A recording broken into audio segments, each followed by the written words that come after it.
Today, since there's no video game news in June, what are we gonna talk about? This is ChillPoint.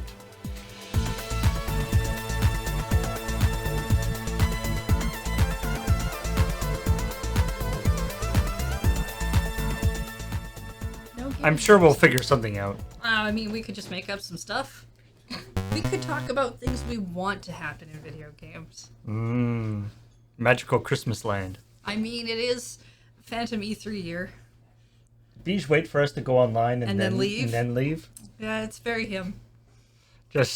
We just start with the slowly spinning chair. I think you said that there was no news, and so he assumed we were done. Even though he's the one who brought up that there was so much news in that CheckPoint announcement. Wait, there is news? Yeah, Hello? yeah, Hello? you can come back. I made you watch it last night with me, I know, remember? it was great, yeah. I mean, it wasn't that great. State of Play was largely all zombie games. Before we get into that, we should really start the show. Hey everybody, welcome to ChillPoint, the show where we talk about video game news and sometimes talk about the episode of CheckPoint that went up the previous day.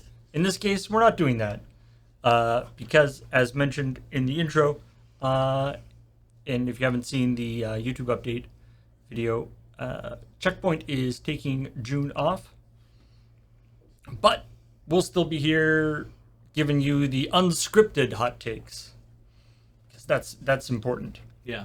And this isn't one of those, like, we're taking June off and then July off and then August off. We're taking June off. Just... They told me if I showed up, I could keep talking about video games, and so I said I would come back. Here I am, to talk about the video games. So, let's talk about things.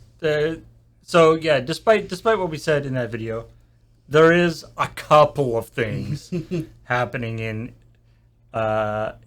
June.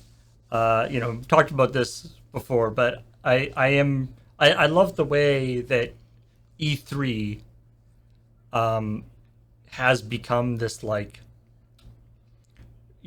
has become an object of sufficient mass, that it distorts the world, the news thing, even when it's not there. So, like, if you take it away, it's still it leaves the distortion that it had before is still there, and it still sucks in all the video game news, but there's just nothing in the middle anymore. Yes. Yeah. This is why I refuse to call it Summer Games Fest, and I am now calling it Phantom E3. Yeah. It's I think the example I used before is the like phantom car accident, that it's like a, once the car accident gets cleared away, there's still a traffic jam there because people are still slowing down and leaving. And You see, there's so many great things with the Phantom. Like, for instance, who knows? The Phantom knows about Phantom E3. And who knows what lurks in the hearts of E3. Exactly. So yeah, there's been various announcements or special events so far, and there will probably be more over the course of June, because various things have been announced. But first, let's. The thing that, of course, everybody has been talking about is the new Pokemon. Yeah. Smolov. Yeah. Yeah, the only Pokemon in the entire game. Yep, only Smolov now. There's two. Yeah, you can have one of two Pokemon. You can have Smolov, or you can have the Lechonk. Yeah. Apparently, no other Pokemon exist. Nope, certainly not some sort of Tuck with a hat. Yeah. Weed Cat, and Everyone loves Weed Cat. what's the third one? I'm Correct. I'm still all in on Wooloo. I'm ride or die for Wooloo. That's good, yeah. Wooloo's good. It's important to have your favorites. Yeah. I mean, the pig is fine, but it's just a piggy. There's like 5 other pigs in Pokemon already. But not enough around sheep. I will say that when I started my playthrough of I think I got Shield. And I was very adamant about trying to play with Wooloo. Everybody told me I shouldn't because Wooloo is not a good Pokemon. And they're correct in the fact of stats, but they're wrong in the fact of heart. Yeah. The fact that that Wooloo is not the best Pokemon from a stats perspective, I think, is even better. But So, yeah, it's the Pokemon trailer was for Pokemon Scarlet and Violet. Or as some of us like to call it, Scars and Violence. And they showed off two kind of legendary-looking Pokemon that are, I don't know, to me they kind of look like dragons. Apparently one's a motorcycle and one's a jet plane. And all the legendaries apparently just always turn to jet planes anyway, so... Yeah, probably. where do they go with legendaries now that they have literally had God in the games? Yeah. The legendaries are generally gods. But like, how do they get? How much more fancy a Pokemon can you get than that? I mean, Arceus is like the Alpha and the Omega, right? Like it's like it's the one above all kind of idea. But this is a polytheistic Pokemon is a polytheistic religion where you can have a whole bunch of different gods. There's also two professors this time around. Yep. That's Right. new. One of them looks like Adam. Right. Yeah. And the Hot other one's professors, a I Fableman. believe, is the other take that people have had. Oh yeah, the R34 people got rolling on that really fast. I mean, they always do. Yeah, I saw a lot of. Let's be fair. Do you think they actually have like a scenario all set up just to like, and then they just like paste in whatever the face is that came out? It's one of those Dolly things, right? Where they say, okay, Professor this, except super hot and also nude. And Yeah, I will point out that within my Twitter timeline of that trailer going live, I had 3 different people I follow who claimed that the professor looked like them, and yeah, And it's like, yeah, post abs or get the fuck out. but I mean, the professor, he's wearing like a lab coat and stuff. You He know, is. so you don't know what he's smuggling under there. It's true, but he has the Giga Chad looks, and everyone's like, we've seen what that guy looks like with his shirt off. So, if nothing else, we should be getting a little more of that. So, Adam apparently is posting abs. Oh, yeah. So, Adam's been doing fantastic. good for him. Then there was a thing about how 4 people can run around and play at the same time. Yeah, I mean, Big the news. So the real excitement that I've seen about this is, you know, aside from the general like, oh cool, new Pokemon, is that the actual like engine, the actual like game seems really like, I feel like at least for me, like, you know, Pokemon was sort of basically iterating on the same engine for so long, right? They basically were stuck on the like, you know, red and blue engine for like 5 games or whatever. And then they brought up Sword and Shield, and it was like new engine, but you know, it's like all fancy in 3D. Yeah. new system to have to contend with and And stuff as well. And so my thought, like I assumed that then they would use that engine for the next like 2 or 3 Pokemon games. But that appears to be not the case. They're like, you know what? We're gonna like switch it up with every game now or something. So part of the evolution of how that's worked, as I understand it, is the evolution. is that well, I mean, for one thing, they went from Pokemon games being on handheld systems, like, you know, almost entirely, to then, you know, when it moves to the Switch, it's like we have a much more powerful whatever at our disposal. And we were talking with Ben the other day, and he reminded me of Let's Go Eevee and Let's Go Pikachu. Right. And when you think about it, it's like, right, that was kind of the if nothing else, that was the shot across the bow. That should have been the thing that made everybody realize that it's like, we know that Pokemon games are going for this level of visual fidelity. We're going for this level of complexity, that kind of thing. We're not going to make it, like, we're not going to try to continue that simple Game Boy whatever for years upon years. But you were telling me about the interviews where each team was saying, "Hey, go look at what the team go look at what the team that's working on X is doing." Right, like Sword and Shield, you know, we're looking at what the Let's Go thing was doing and saying, hey, let's implement some of that. And then when Let's Go was done, whoever was on the team for Legends Arceus was like, look at what Sword and Shield is doing. Let's pull from that and make it even bigger. And then it seems like Scarlet and Violet are the same thing, where they went to go look at Legends Arceus and were like, hey, look at what they're doing. What can we improve on there, right? Like, it seems like within the company, I mean, every leapfrogged game is... I've suggested that that's the thing that they're doing. I don't know what interviews that Okay. I've read that you're talking about. That may be somebody else. I thought there was somebody in like one of the devs or whatever who had talked about that kind of thing. But yeah, it's safe to say that they're constantly looking at, here's the game that's like halfway through development, and whoever's starting the next game is saying, go see what they're doing in their prototypes, and then lift as much as you can and make it an even bigger thing. I think they've been wanting to get to this Skyrim point for like a long time.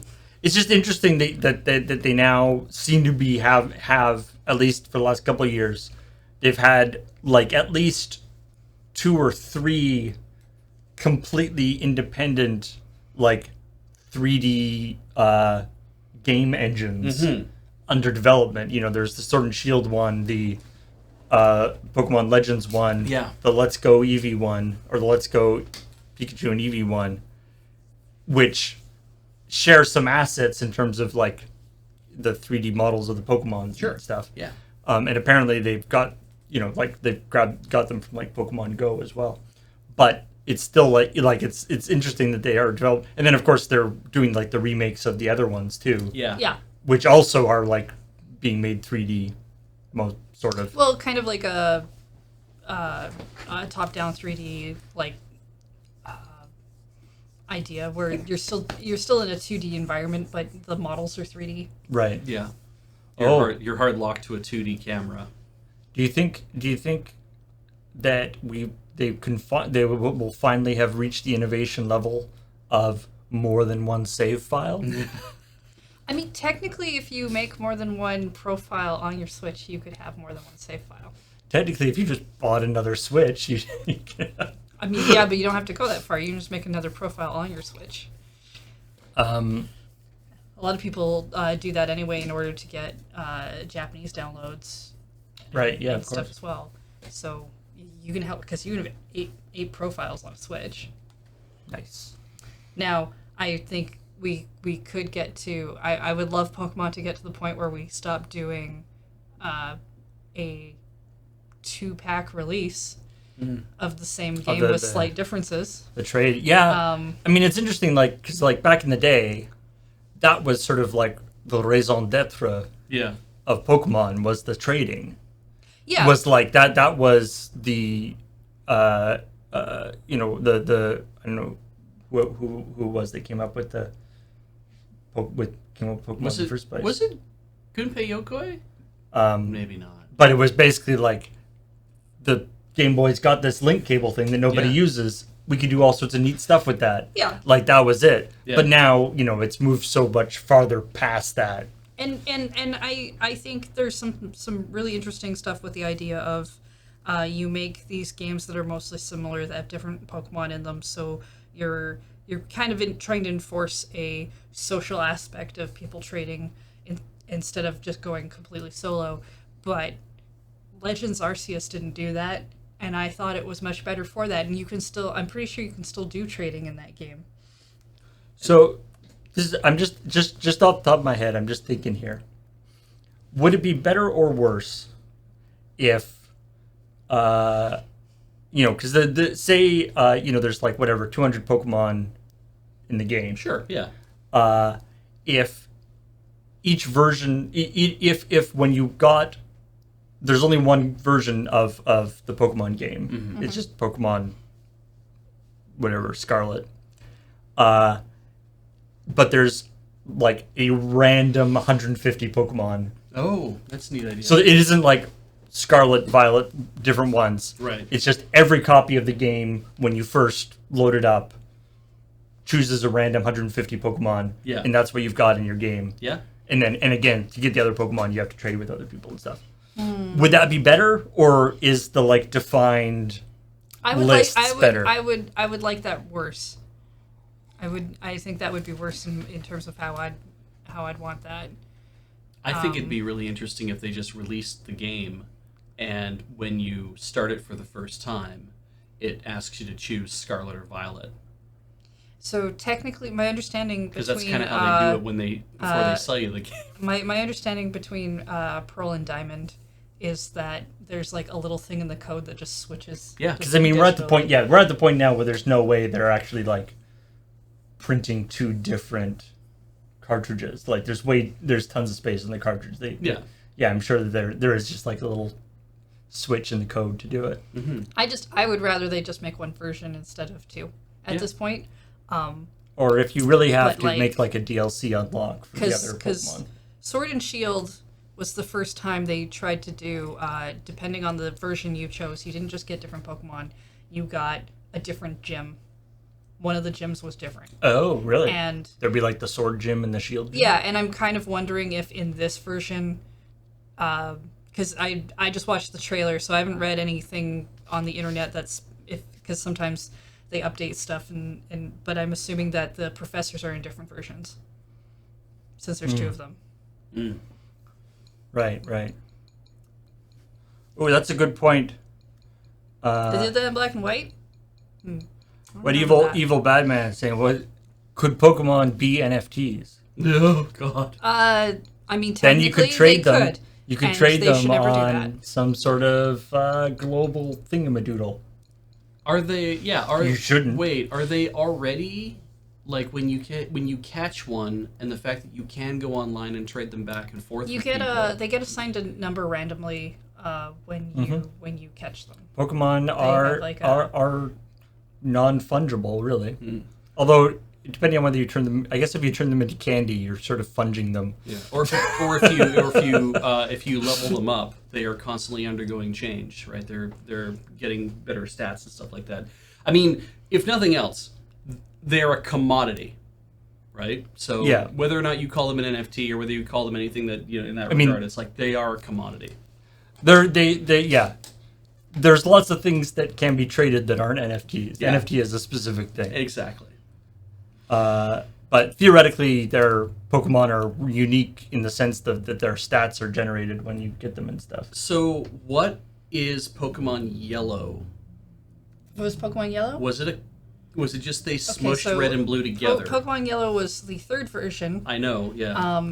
Pokemon Yellow was kind of special in specific that it followed the anime. Right, but okay. As opposed to like later third versions. I have a different question. What is Pokemon Crystal? It's an upgraded version of it's, so it's technically its own version of what would have that one been? That would have been Diamond and Pearl, right? I think so. Of Diamond and Pearl. Different Pokemon available as well from the other two. Okay, so it's not both sets of Pokemon. Generally a new legendary and quality of life updates. Jesus. Okay. So it's a third set of Pokemon. Yeah. I thought the ID Crystal was Gold Silver. Okay. It was Gold Or Silver? Platinum. Oh, yeah, It doesn't okay. matter. But whatever. Weird that Gold Silver had Crystal, but Diamond Pearl had Platinum. Because Platinum is a metal, like Gold and Silver are, and Crystal is a gem.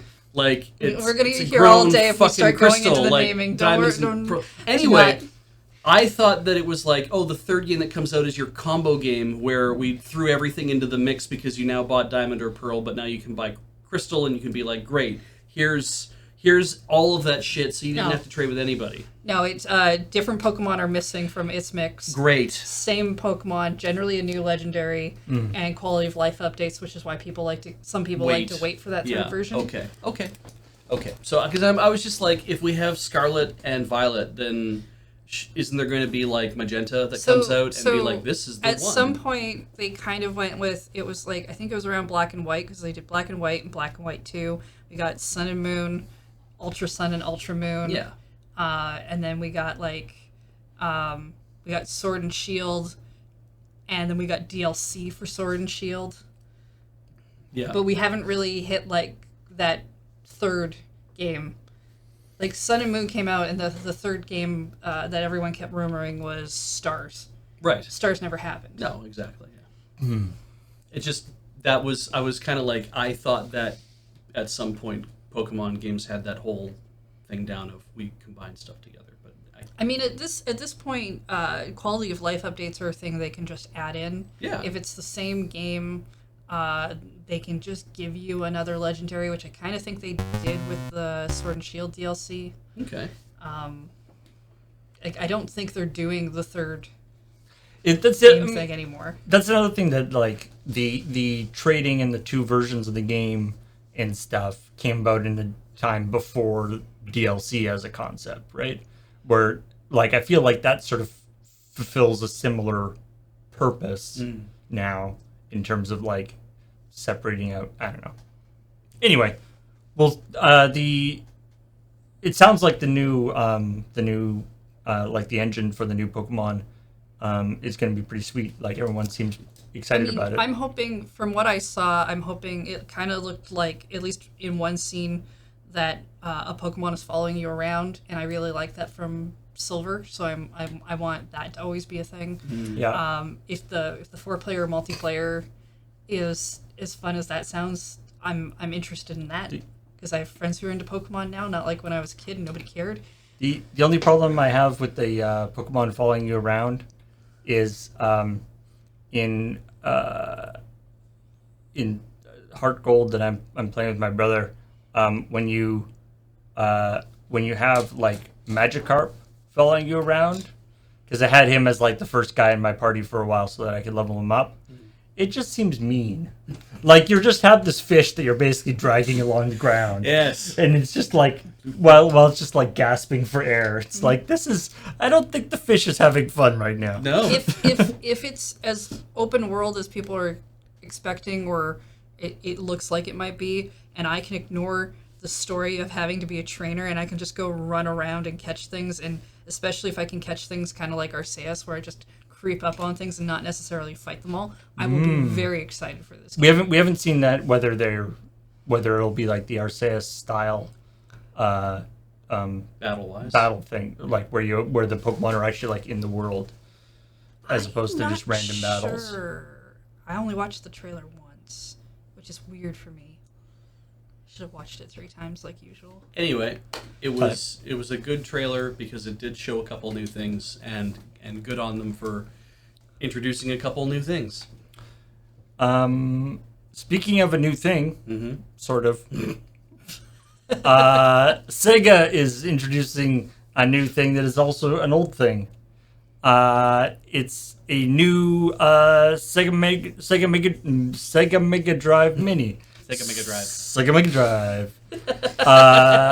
The Sega Mega Drive Mini 2. So this is, again, the little console that you like plug into it's got HDMI on it, and you plug it into your TV, and it's and so it's the size of the palm of your hand. And it's got a whole bunch of games built into it. I thought we were done with the mini consoles, to be honest. Yeah, right. So at the moment, this appears to be Japan only. But the last one had a Japanese and an English version, so we'll see. Maybe they'll do that. But the best thing about this is this one is got a bunch of Sega CD games on it. And in fact, it doesn't come with it, but you can optionally buy a separate little mini Sega CD that like attaches. It's cosmetic only. Yeah. But it attaches to the side of the Mega Drive, or the Mega Drive Mini. Mega Drive Mini. So all the games that would have been on that are already on the thing. Yeah, they're already on it. This is just to make it look. And it's got like a little mini Sonic CD disc in it. Yeah, and it comes with a little, I forget the cartridge that this one's coming with, but it has a little cartridge that sticks in the top of the thing as well. But it's cute. Of course, as soon as I saw it does Sega CD stuff, I was like, the most well-known Sega CD game of all time. Surely they're going to have Penn Teller Smoke and Mirrors on it. Absolutely. The one that's been played longer than any other Sega CD game in the world, I'm sure, at this point. Surprisingly enough, no. Did that game ever get released? No. If that game didn't officially release, I just feel like its chances of... But I think that Penn Teller Smoke and Mirrors has shown up more consistently throughout the years on Twitch than any other Sega CD game. I mean, theoretically, I feel like there's probably a way to I mean, to crack it and definitely a load hackable your thing, own right? your own ROMs onto it. Yeah. But I mean, at that point, we're back to just like it's just an emulator in a Yeah. box, right? Is But how it's the It thing would works. be a tiny hell of emulator. it's a hell of a thing. Like if It would be pretty swanky. If Sega had any plans of bringing it out over here, I hope they would, like, as an Easter egg, include smoke and mirrors on it, because that would be great. That would just be really, really funny. I mean, they should put Night Trap on it, because that would be really, really funny too. But yeah, it's what I didn't know. So it's the Mega Drive Mark II is what they're making the Mini of, and so that's the right, which that is was a the- different style. Yeah, if you remember the all black Genesis, that was a lot smaller. This is that one, except that apparently in Japan, they were like, but we like color, and so they give it a it's got a blue power button, and it has a red cartridge slot. And I look at this thing and think to myself, oh man, that's way nicer a look than the all black look that the North American Genesis Mark II came out with. And of course, I was never a Sega fan, but I'm like, this at least has some personality. Oh wait, no, is this the? See, the problem with this picture is that there's no scale. Like, I don't know if this is actually an old ad for the original Mega Drive or the ad for the new thing, because there's no scale on it. I can't tell whether it has a Sero rating on it, and because it has a Sero was not around, I don't think, at the time that they made the Mega Drive. right. So Oh, the katakana says mini. yeah, Oh, okay. yeah. But it's just like you think that they would put something in there for scale. I guess that the controller is for scale, except it could be just closer to the screen. Right, and even then, I'm like, if that's the size of the controller, then I'm like, then the size of the thing is about the size of both my hands together. I'm like, I thought the mini consoles were like proper mini consoles. But Although notice it also does come with the 6-button yeah, Yeah, controller, yeah. which and it looks like it's wireless too. I mean, I'm making an assumption, maybe it's not, but Hard to say. I'm just mad at the way Sega high quality computer game is written out there, because it's not readable. Sega high quality computer video game. Like, I don't like it when words like high quality are written in an unreadable way. You had to it was like very it's very illegible. so it's gonna have Sonic the Hedgehog CD, Shining Force CD, which will be great because like Sonic the Hedgehog CD was super neat because it was like sort of semi 3D or fake 3D. Yeah. I think that's the one that was like fake 3D. I think. do not know. My experience with the Sega CD was very limited. But it had real. It was notorious. If it's the one I'm thinking of, it had really really bad slowdown. Like it was notorious for having terrible slowdown. Which is what you want in a Sonic game. I hope Yeah. they keep that in the emulation. So yeah, theoretically the emulation will actually make it bad, or make it better. Maybe I'm just thinking of Sonic 3D. Anyway, because the interesting thing, of course, about the Sega CD was that it didn't actually add that much in terms of processing ability to the Genesis. No. It just added tons and tons of space. Yeah. So it basically the only thing they could do with it was big sprites and full motion video, or And put their stuff on a CD. 16-bit full motion video Yeah. and CD audio. Yeah. And I mean, weren't CDs starting to become cheaper to print on? CDs were always cheaper than so than cartridge. they're Yeah. cutting costs by doing that as well. Yeah. That's true, I guess. Yeah. As long as they can convince people to buy the product. Right. And of course, this was the days before home burners, so Yeah. there was no actual copy protection on it. The Penn and Teller smoke and mirrors. The funny thing about this too is that I was reading the comments on ours, because that's a pretty good, safe place to go read comments. Actually, of all places, Ars Technica. They're pretty good. Pretty Yeah. safe place to go. It's like being on our Discord. So somebody was saying that they're surprised that Sega in Japan opted to bring out this, like a second version of the Mega Drive, then commit to bringing out the Saturn.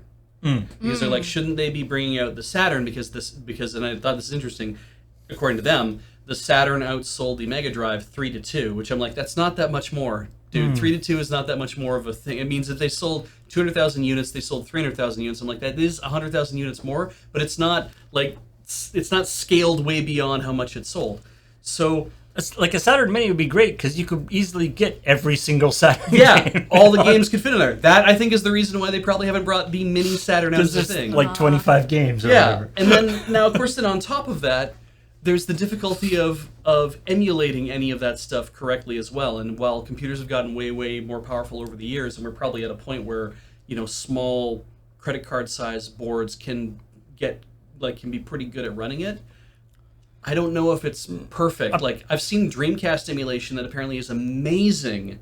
Apparently on little boards. But apparently the Saturn in particular was totally bonkers. Yeah, because it was dual processing. It had like a bunch of weird specific processors. It also rendered 3D stuff in a completely different way than any other system before or since has. Yeah. So It rendered all its 3D stuff as squares instead of triangles. Wild. Like everything does triangles now. Yeah. But Sega Saturn did squares just to be fancy. Well, quadrilaterals. Probably Yeah, a better way to think. quadrilateral. So, and then you could like move where the points of the squares went. Sega Saturn, the Neptune never came out, as far as I Yeah, understand. quads instead of triangles. Anyway, Wasn't Neptune the code name for the Dreamcast? No, Okay. it's a separate thing. Okay. let's. So they should bring out a Dreamcast Mini, just because I think that would be funny after Ian spending years and years to hard drive his own Dreamcast. Yeah. For a Mini to come out. They wouldn't actually bring out any of the games that Ian wants to play on They his could bring out Dreamcast. Seaman. He discovered that apparently in the years that he's been doing his Dreamcast mod to get everything set up that way, that in all those years, they have finally just released a thing that you just go, and it's done. It's great, and I love all the YouTube comments, like on the Tinker Tailor. People are like, "Why don't you just use this chip?" And it's like it didn't exist when he started. This is why I started adding dates to the Tinker Tailors. Also, I couldn't keep track of what episode that. Oh yeah, that's true. Speaking of old things that are Being honored, I guess. Yeah. Madden NFL 23, as in the next Madden NFL game, is so sadly John Madden of Madden NFL fame IU. passed away at the end of last year, 2020, at the end of 2021. It's a thing that happens to old people. And That is how they're gonna keep his name going in the clacks, though. It's gonna be IU. and so they and so for the cover for Madden 23, they are going to making homage to the first cover of the Madden games, Madden football. which was like John Madden's bashing through a wall with the thing being like, "Hey, everybody!" Here. He's now the cover star of his own game again. Is he playable? I don't know. I don't think he ever actually played. He was a coach. Yeah. He was a very famous coach and then a commentator. Is he a coach that you can be in career mode? Yeah. Do they do those? In fact, there's going to be a special mode where you can fight Madden against Madden. You can be it's like two teams that Madden coached against each other. It's going to be like a special mode where it's like early Madden versus late Madden or whatever. It's funny too because I know the only thing I've ever really known about this guy is that he was a coach that became an announcer, right? That's all I knew. Chad says he actually did play briefly, but it was mostly But it's so weird to me to think that it's like, oh, he was a coach, and then he became an announcer and was very charismatic, so that's why everyone really liked him for that. And then you find out that it's like, oh well, his biggest accomplishment is that he coached the Oakland Raiders to an amazing record, a ridiculously dominant record, and that's why he rose to fame. Is that he had how many games had they won by that point when he was coaching them? Where the hell is the record?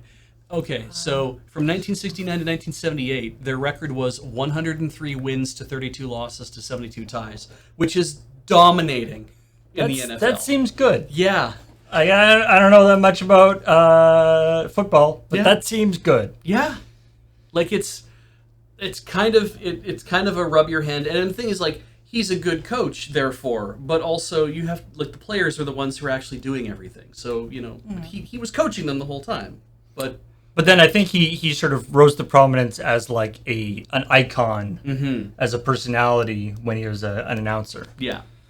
And then of course he's probably more famous because of the video game. Absolutely, right? Probably even to the point where there's probably people playing Madden NFL that don't know what the word Madden means in the title. It's like, I don't know what this means. I also don't know what that FIFA means either, but yeah, it's apparently about soccer. Is that the name of the announcer who does all the soccer, maybe? Mr. FIFA? I don't know. John FIFA. Yeah, I mean, it's just like, how Tony Hawk is like the announcer that they for skateboarding. Yeah, exactly. You're that old guy who's in my skateboarding game who announces stuff. Yeah. I could recognize your voice. You look just like him, but you sound just like him too. So anyway, I think that's neat. So it is actually like Madden NFL 23 All Madden Edition. Yeah, every player's John Madden, every announcer's John Madden, and every coach in the game is John Madden. And they just like they replace all the like all the like random lines that players say with just John Madden. John Madden. John Madden. I hope that's a thing that EA had them all do, is say like anybody who comes in to record a voice, like any players that came in to record voices, like we also need you to just say the words John Madden a couple times. Okay, we're just taking sides. That's all. We're getting a sense of your voice. And then actually, there's another bit of there's another interesting thing about the new Madden. About the new Madden. Aside from the thing about the cover and things, it's also a new Madden game, so it's new technology and all this stuff. And apparently, the big thing that they're adding this time is because they always have to give their new technologies names. It's called Field Sense. Field Sense, yeah, that's right. Which sounds like some sort of scientific. We've turned on the field sensor so that we can. Yeah. Is this a way to trick me into going outside and touching grass? No. This is great because it's an even more realistic way to not touch to stay inside and not touch grass. Exactly. Let the computer touch grass for you. This is actually pretty cool, though. But so basically, what they're saying, but the thing is, the criticism that they've sort of taken to heart, and that they've heard from players and also reviewers and things, is that Madden uses too many sort of canned animations, and that basically like when there's a altercation between two players, if there's a tackle or whatever. Basically, it rolls dice to see who wins that tackle, and then plays the appropriate animation for that. And even if it's like a bunch of guys are on you kind of idea, when it plays the animation, it shows one guy tackling you, as opposed to everybody else who should be getting involved too. And so apparently, this new thing is this field sense thing is going to try to be a lot more realistic in terms of. Both like how the tackles actually are happening more from different directions and more people and different things, right. And then also that like people can react, both the offensive and defensive side can like react to tackles in different ways and all sorts of stuff like that. So it's all about, I feel like the actual end result in terms of the game, like in terms of who wins or whatever, might not be that much different. But the way it's sort of being presented is going to be more fancy. It makes you feel like you're still in control of the game and you're playing, and more immersive. You're not breaking your immersion by having everybody who was about to tackle you dope out because one guy's definitely got it. Yeah. You got this, Steve, right? All right, cool. Go for it. It's a neat description of all the little improvements they're making, because it's like, for example, if you're in the single player mode.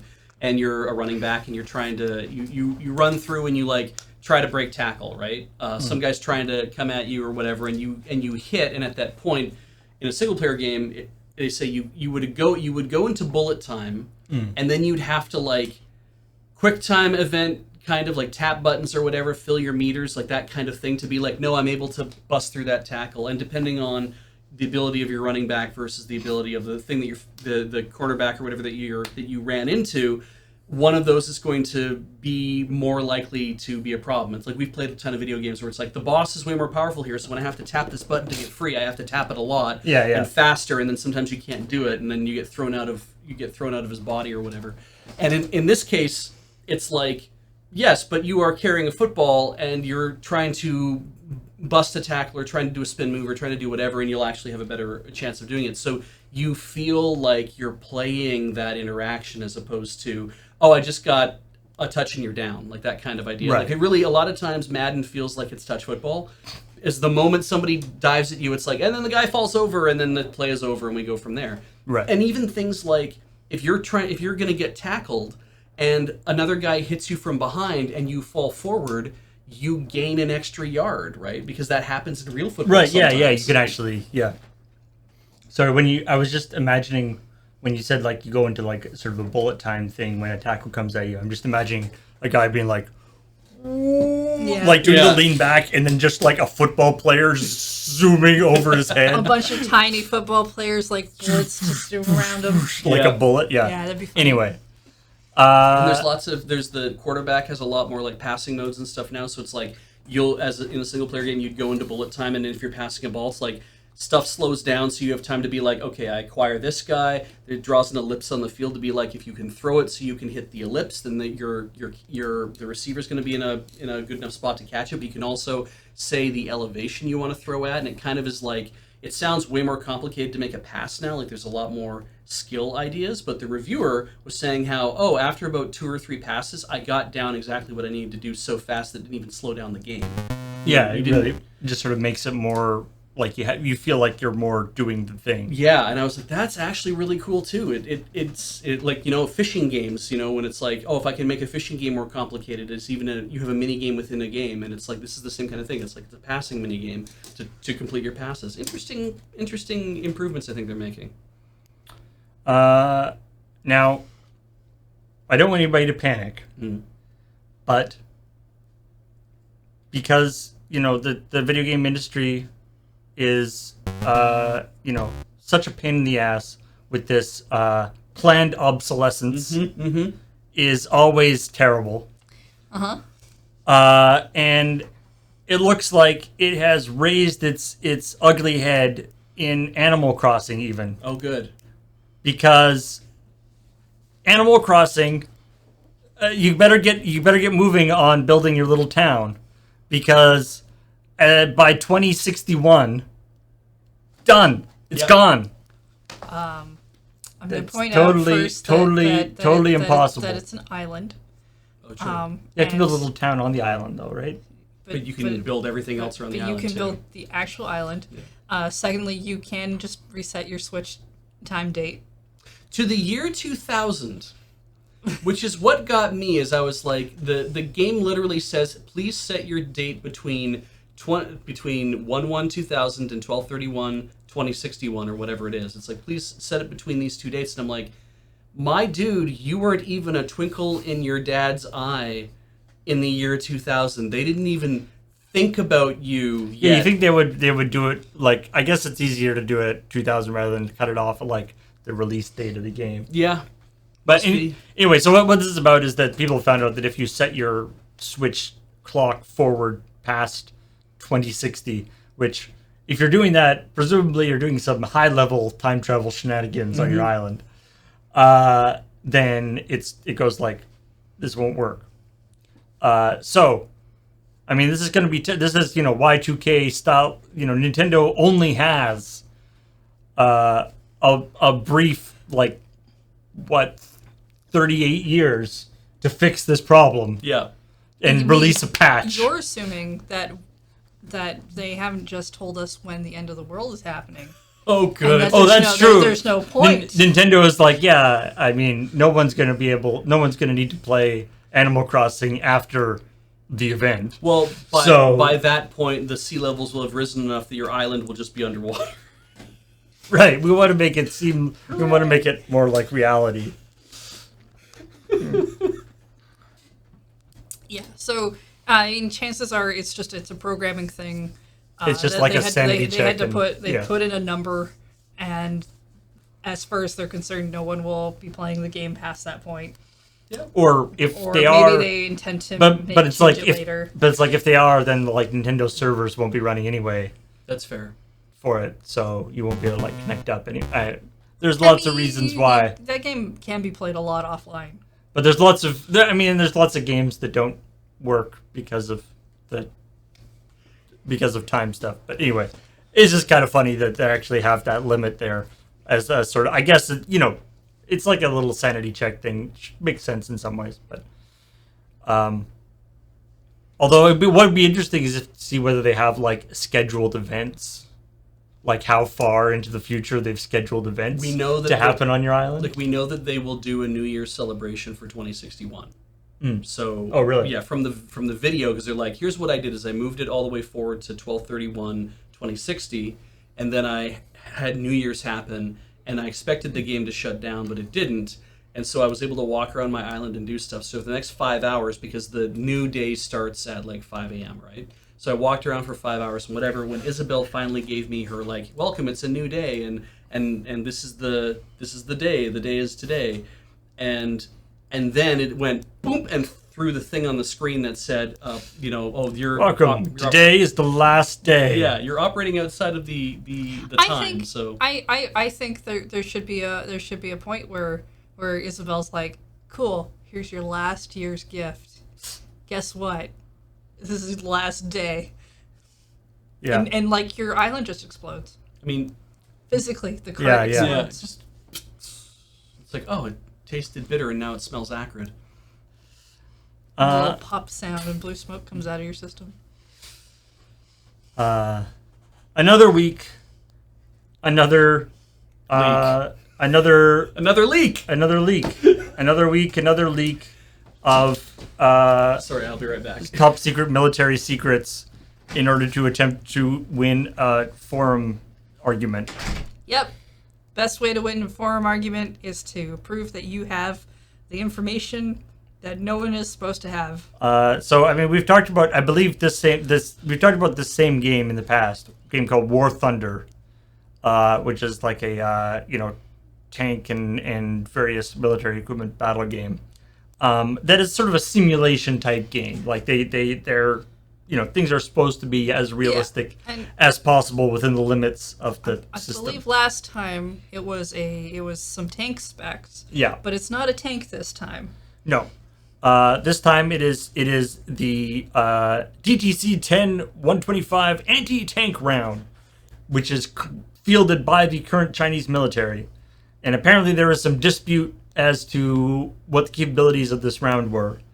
And somebody, you argue back and forth, and somebody was like, I know this is what it can do because I have the manual. Look, here's a picture of me holding the manual, or of the pages of the manual standing beside this, like, top secret military thing. And Like, here's a picture of a newspaper so you can see today's date. So that, we don't have the picture for that because it was quickly removed. Because, Also, I don't think it's a good idea for us to show those pictures. I think we might get removed. yeah. And it's great because the forum moderators for War Thunder actually have a reasonable amount of experience in, cutting this stuff off as quickly as possible because it's very bad. And it's like, it's one of those things where it's like, even if you did win the argument, as the developers of War Thunder have said, even if what you're saying is true, we can't use that information to change the game because it's top secret information. Yeah, you get into a lot of trouble for that.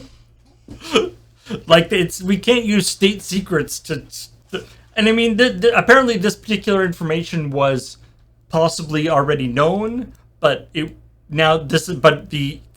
was already known in the sense that some stuff had been leaked previously, but this was actually like the manual itself. So actually, this was like confirmation that this is really what it is. It's like an E3 rumor where it's like there's a lot of speculation. People kind of know what's coming out, but then somebody actually leaks the trailers beforehand.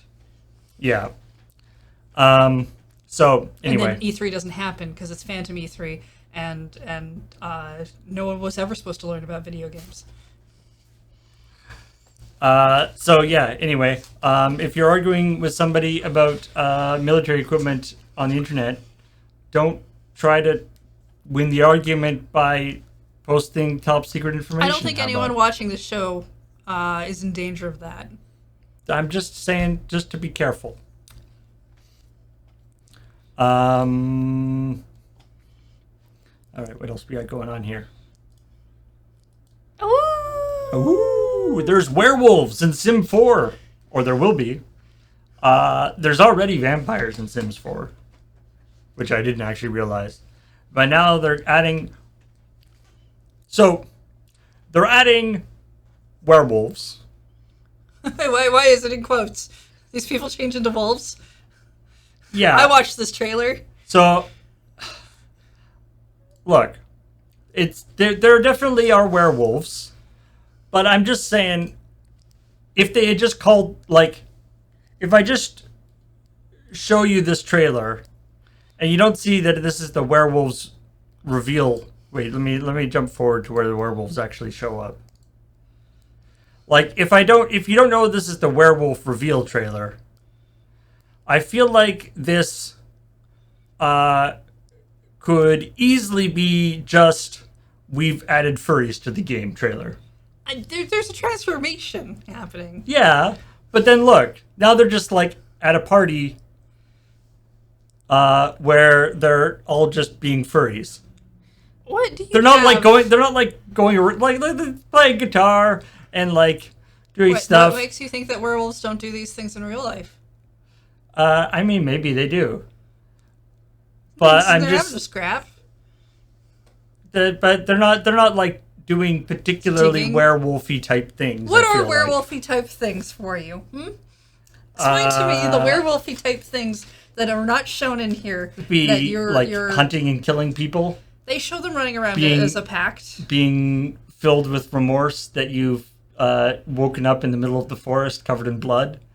Oh, so you want more of a horror game. This Sims 4, as horrific as the things that can happen in it are, is not really a horror game. Yeah, I won't. I werewolves are kind of a horror thing. They don't have to be. Apparently not. Like, but I feel like if you take the horror aspect out of it, that just becomes furries, which is fine. I feel I like just think that you they should are painting all werewolves with the same brush, and some werewolves just want to have fun and howl at the moon. I just think that they should be okay with admitting that that's what they're doing. Like, don't pretend that it's the werewolf thing. But they're still werewolves by definition. I guess. Of transforming into a wolf.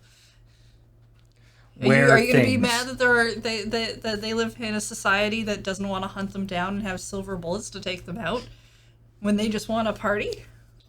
I mean, like, if by the same token, like, if there was an expansion that was like zombies, but it's just like your Sims can be zombies and just party out or whatever, it'd be like, okay, sure. That's not really a zombie thing. I get that's not like exactly how zombies act in a lot of other media. I'm saying zombies might get typecast, but are you going to say that somebody who looks like a zombie and is like is suddenly not a zombie just because they don't act the way you think the zombies should act? I'm saying that that's not like a zombie expansion for a thing. That's just people with a funny skin condition. Anyway. So how do you how do you view the vampires then? Then those are just fancy I mean, those vampires, I guess, have a little bit more range these days. I mean, you know, maybe I admit maybe it's me. It's just my internal biases. Yeah. I think if we have transformations going on, that they could expand upon this and not just have werewolves. Could have other things. Yeah. That's true. Bears, owls. Mm-hmm. go the full furry animal spectrum. But then, and then why? And then when you could have it just like not even transforming, like just be a humanoid wolf or a humanoid owl. Yes. Why not? Yeah, exactly. This is what I'm saying. That would be great. Yeah. Just Sorry, your fridge was really funny. Hi. Hi. What's going on? I came in at the right moment, so I thought I would just milk it. Okay. all right. Grand Blue Fantasy Versus, which is a fighting game. Yes. By Arc System Works and Cygames, which made me think it was a gacha game. Which has been out for 2 years and stuff already, and it's had various characters added on and stuff. And it is getting a new expansion that's going to add some new characters, but also, and this is the part that I think is interesting, not that I'm, play a lot of fighting games or anything, but, from reporting on stuff, you learn about the fighting game thing and stuff. Mm-hmm. And they're adding this patch 2.80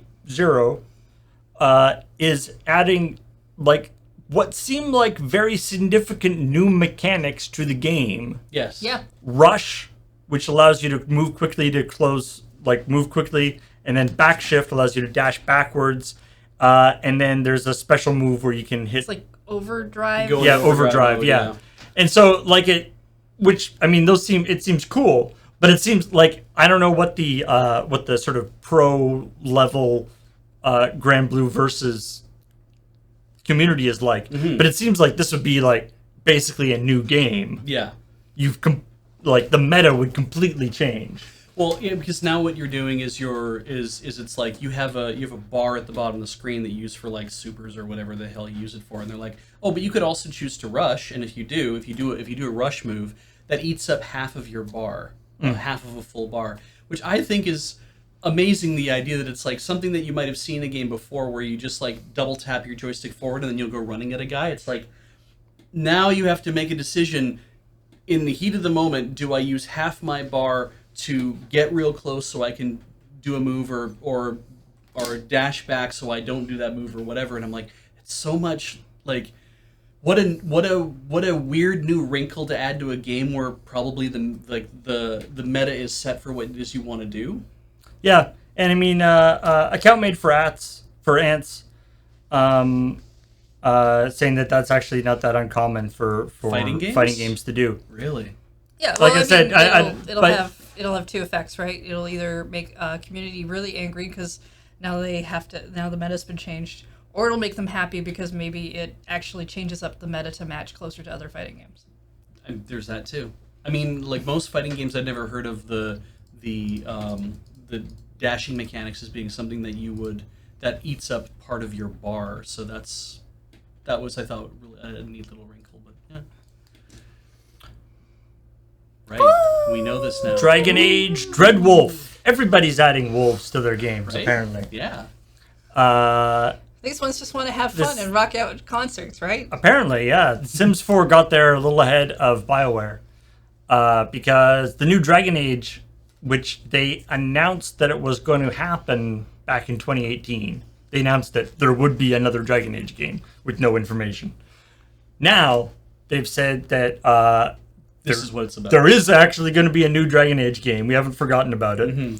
And it's going to be called Dragon Age Dreadwolf. And it's going to focus on Solas, the mysterious elven hedge mage who was introduced as the Dreadwolf in Dragon Age Inquisition. You didn't mean to say hedge maze, right? Hedge mage. Hedge mage. Hedge mage. Head mage, maybe? Is that what they mean? No, a hedge mage is a thing. Is it really? It's a mage that's hedging his bets. A hedge wizard is a wizard, or a hedge mage, or a hedge wizard is like your dad. He's a gardener. He's a landscaper. It's like a non-trained wizard. I see. That actually is like a well-established thing. A wild magic kind of thing. Yeah, I learned on my own. Okay. Like was it like John Constantine is often called like a hedge mage. Oh, okay. So that is a real thing. It does sound kind of funny. It's like, wait a minute, open like Pull open a hedge. There's a wizard in here. This is my hedge. A different name for a plant wizard. Yeah, there's a hedge mage. So Solus is known as the Dread Wolf. Yeah. In Inquisition, and so it sounds like though you don't play as Solus. No, he's the antagonist. He's the antagonist in this game. Yeah. So was this BioWare describes Solus as somebody whose motives are inscrutable and his methods are sometimes questionable, earning him a reputation as something of a trickster deity, a player of dark and dangerous games. Loki. Yeah, the idea of referring to I feel an elf as a deity is Wait, is Loki a hedge mage? Did anyone teach him magic? Did he just figure it out himself? Depends on what particular chronology you I guess subscribe technically to. he's a god, so it's maybe not. I feel like the game developers, the people who are writing the story, establishing that the bad guy's motives are inscrutable is a bit of a cop-out. Yeah, I would agree. So why is he doing that? We told you, it's inscrutable. Who could say? Stop trying to screw it.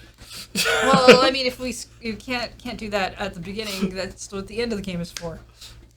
Yeah.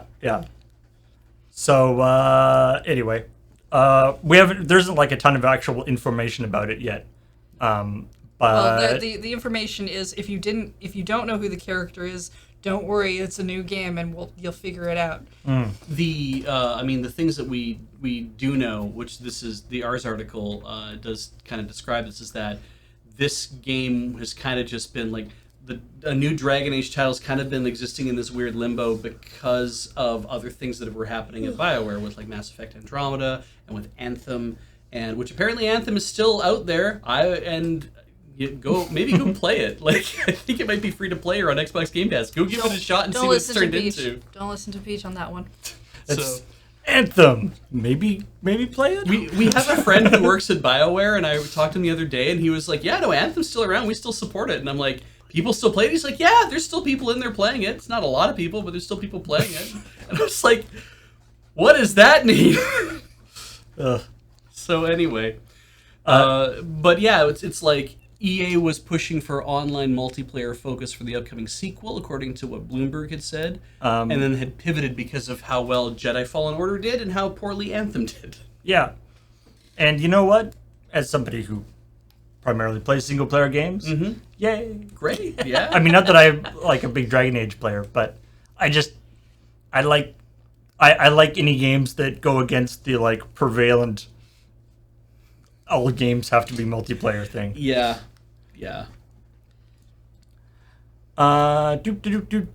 There is a Twisted Metal TV show in production. Oh, animated? No. I'm not watching live this. action adaptation. I'm absolutely not watching this. Starring Will Arnett.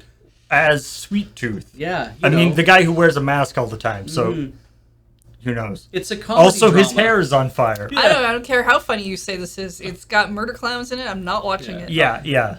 It doesn't just have murder clowns in it. That's like one of the key elements of it. Yeah, that's more than enough. Nope. So Will Arnett played he played Job from Arrested Development, didn't he? Yeah. Yeah, and he also plays Lego Batman. Mm-hmm. And and a lot of different things. Like it's just really weird thinking of him as Sweet Tooth, but He's not like Sweet Tooth is also supposed to be like not like Bane, but pretty big. yeah. So I mean, maybe he'll just like voice another actor will be the actor body, but apparently he's anyway. It's not just Will Arnett as a big star that's in it, though. Yeah, there's a bunch of big lot people. of people in there that- Anthony Mackie of like Falcon from the Marvel Universe. Yep. Is going to be playing what I think is also the actual like protagonist, John Doe, a motor-mouthed milkman who delivers packages in a post-apocalyptic wasteland. Stephanie Beatrix from Brooklyn Nine-Nine, Yep. which is awesome. Thomas Hayden Church, Nev Campbell, Which you'll know Thomas Hayden Church from Wings, the sitcom Wings in the 90s. and He also plays Sandman. yeah, there's a lot of Michael Jonathan Smith from Cobra Kai, will serve as the showrunner, writer, and executive producer. And where can we watch this masterpiece of television? Peacock. Yes. So I was saying to Heather when we were reading this, I'm like, it's star-studded, this series about a video game. And the only thing I could think is, I'm like, they did this because all the kids are watching streaming, so let's put it on Peacock. Because kids don't watch TV, they watch streaming now. I know. And they'll want to watch their video game TV series about a game that last came out on the PS3. I know the Sonic movies are all really cool, and the Spider-Man stuff has all been really cool, and whatever other geek things have been cool. My understanding is Halo has not been so great. Video game stuff is still hit and miss. Oh, yeah. And I don't care how many stars you put into it, it's still hit and miss. Yeah. And I'm not watching this because Murder Clowns. Like, to be honest... also Peacock, but nah. To be honest, the Twisted Metal games, I mean, not only are super fun games, but they always have had, like, super well-established, like, little, like, plot things in the games that are usually, like, really messed up because it's supposed to be kind of like a weird, freaky game, where everyone's are, like, homicidal maniacs and in insane asylums and all this horrible stuff. Smashing their vehicles together, But the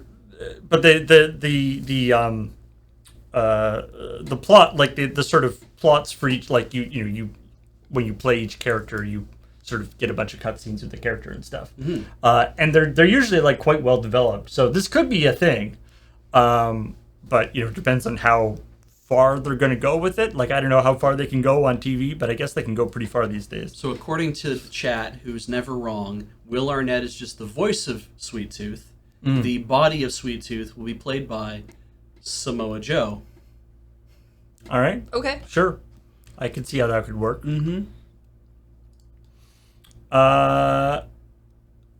Super Nintendo World in the U.S. Ah, yes. Good. I'm still not going. In 2023, Super Nintendo World will be opening at Universal Studios in Hollywood and also in Florida. Yeah, the Hollywood one is first, and the Florida one I think is a little bit later, but As so far, the only ride that we know will be there is the Mario Kart augmented reality kind of ride, which they already have in the Japanese version, I right? believe. Yeah. So it's like an augmented reality thing where it's like a 4-person cart. You like drive around and do stuff, but it's more, you don't actually get to like throw stuff at other people. It's more like, it's all, you have buttons you'll press to do things, and Heather was like, it's a roller coaster, isn't it? I'm like, it's a dark ride. No, I mean, it looks like you sit in a roller coaster car and then wear a VR headset, which has no appeal to me. But it's I think it's like halfway between like a simulator ride and like a dark ride. Yeah.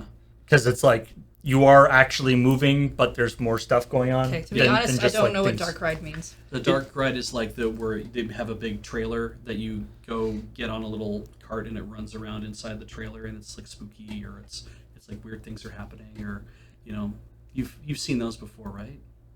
I don't know what you're talking about. Like at a carnival? I don't go to these places. Can you explain it better? It's the carnivals I've been to have Ferris wheels, and that's about it. That's not a dark ride. A dark ride is to distinguish from like a regular roller coaster. Is the idea is it's completely enclosed instead, and so what you're seeing is like only the stuff that is being that is like part of the ride. So you're seeing like if it's Pirates of the Caribbean, you're seeing all the scenes of the. I can stay at home and turn the lights off on my own, right? But then you have to be able to see things because you have to shine a flashlight around to look at the stuff in your own house. Which is a great dark ride. Now that I'm thinking about it, it's just I sit at home on my couch and I just kind of turn around and shine lights and stuff. At home. Yeah, but yeah, oh my god, like haunted mansion or Pirates of the Caribbean are like the quintessential dark rides in Disneyland. But. Yeah, it's basically it's a controlled space where it's like we get to show off certain, like we only have to light and show off certain aspects of stuff, and otherwise everything else around you is dark because we want you to just see the things, and we can make the magical stuff happen as a result because you feel like you're being immersed into it. speaking of magical stuff, Yeah. Oh no. You just gotta believe. Ni no Kuni Cross Worlds. Yeah, level Man. 5, making a new game. I like level 5, and now I'm gonna have to hate them. Ni no Kuni. I mean, that's the game. I mean, I never played it, but it looked super pretty. Mm-hmm. And it's level 5 and like Playing a Miyazaki. Ghibli film. Yeah, level 5 and Miyazaki. Drop the other shoe already. Just rip off that Band-Aid. It's gonna have a bunch of gotcha stuff, and it's like It's a mobile game. I love that this article like can't even like articulate how annoyed they are properly. The quote from Kotaku is brilliant. Yeah. This is actually a gotcha game that has cryptocurrency BS baked into it. Netmarble have their own cryptocurrency wallet called Marble X. And as this website helpfully points out, players are able to take in-game items, trade them for Netmarble's Astrite or Terrorite tokens, which are currencies you can trade on Marble X, and trade them for other currencies. Like, even the description from the people, it's like, here, look, you just... Here's how it works. You just translate, you go, in Ni no Kuni, you get Terrorite, which turns into a Terrorite token, which goes onto Marble X, and then goes into cryptocurrency exchange. It's like, really? Like, the best case scenario that you're advertising takes 4 steps to turn it into a cryptocurrency? You'll get this Smurfberry, and you'll be able to turn it into a token of that Smurfberry, which then you'll be able to then launder through Marblex. Yeah, I just feel like money laundering. And then turn it into other forms of cryptocurrency. So basically, I just need to play this game so I can just earn cryptocurrency. If the terms gotcha game and then cryptocurrency haven't worded you out yet, their roadmap says they're adding NFTs later in the fourth quarter of 2022. Yeah. So, yeah. Also, mobile game for your Ni no Kuni. You know, if you're going to spend time playing Ni no Kuni and you want to do it on your phone and you want to do it with a game where you're going to have to spin to get value and you want to collect stuff so you can then potentially earn something that people think might be worth money someday, but who knows? Mm-hmm. Then that's a way you can spend your time on your phone. I play Picross. I just think level 5 is not doing so great. No, I don't think they are either. I think that they're getting really hard up for cash and they don't know what to do, and they're gonna go away at some point. This also seems to me like this is in partnership with, like, Marblex is not a thing that they're doing. They're licensing their stuff to this company to make a thing as well. But my understanding of level 5 is their stuff has been not selling great for quite a while at this point. Yeah. I mean, it's why they keep making Ni no Kuni games, because they're like, well, we know these are going to sell. But are they? Mm. Well, they're about to test that. Yokai Watch doesn't seem to be a thing anymore at all. Well, not over in the West, at least. Yeah. I mean, it's still a thing, but I don't think it's selling at all. Like, level 5 used to have their own arm in the West. And they pulled that out some time ago. So any game that they do get over here is published through somebody else. I'm just upset because it's the company that did Professor Layton. Yeah, I love somebody in the comments is like they're making sure that Studio Ghibli films are the only place where we'll see beautiful nature scenes. Remember this. Miyazaki does, and he keeps drawing them to remind us that they should exist.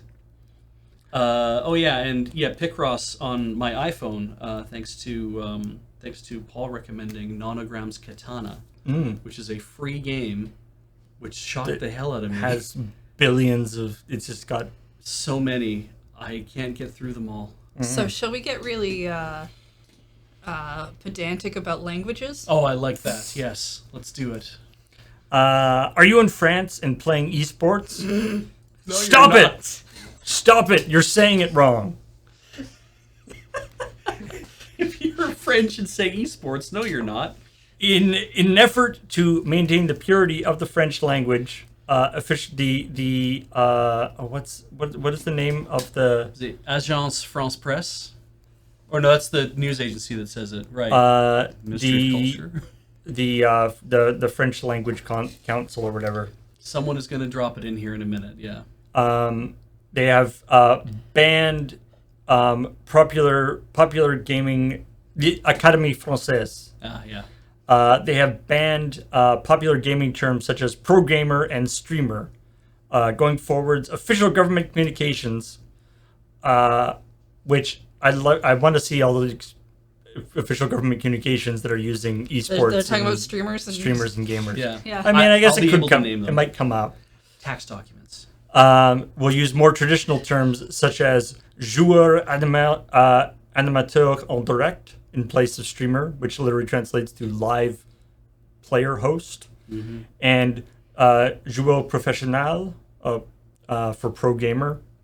So it's just basically they don't want the the sort of English version of the word to become the like de facto French version. It's like email and stuff. Like everyone. Now the thing is like in France, a lot of people will refer to something as like a computer. They'll just say computer a lot of the times. But the term is ordinateur. That's what you're supposed to use as a word for computer.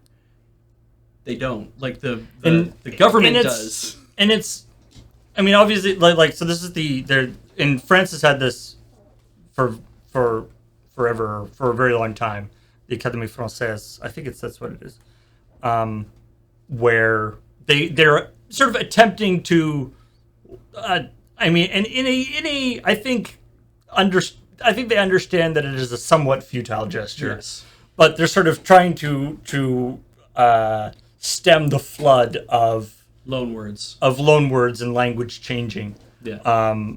And it's not like this is like a law in the sense that you'll be arrested if you say the wrong word, but it's more like what will be the thing for official communication. Obviously, I'm sure young people in France use all sorts of words that are not allowed. Certainly. Yeah. Part I of mean, the, part of this article says the decision was made after they consulted with the Ministry of Culture because they felt like a lot of gaming terms act as a barrier to understanding for people who don't play video games. And if you're making government documentation that is talking about these things, then you are going to want your language to be more broad. Yeah, because by and large, if you say, and we talked about this yesterday too, I'm like, if you're talking to your parents or your grandparents and they're asking you what your job is and you say I'm a streamer, you have just run into a wall because they might not know what that is. And then you have to, of course, explain the entire thing around it. If you say that I play video games professionally, like I get paid to play video games, that makes a little more sense. It's like, yeah, but you just sit at home and play. No, okay, well, I get paid to play video games to an audience that's watching me online. And it's like, well, how do you get paid? It's like, okay, people pay me to play video games at them over the internet. But if you said, instead of saying the word streamer to your parents, if you said you were a professional gamer, that might actually fly better. A little bit better. You might still have to Like, explain you're still going to have to maybe the reasons explain behind that, semantics right? on that, but you're not going to have to explain what streaming is. Yeah. so instead of esports, it's jeux vidéo de compétition. I like cloud gaming becomes jeux vidéo en neige. So play video games in cloud. Cloud. So anyway, it's trying to make it so people don't just use the English. And I saw some people saying like, how does this affect Quebec? It doesn't. Correct. Quebecois has a completely different set. In fact, the cool thing is, I think we talked about this before, but the cool thing is Quebecois is actually, depending on what you define as like authentic, but theoretically Quebecois is actually a more authentic or more old style of French. Yeah. Because what they speak, like Quebecois, is closer to what they spoke in French when the people who settled Quebec came from France. Yeah. The Quebecois and France French have separated somewhat, diverged what somewhat. we're going to find is that in France, they speak French.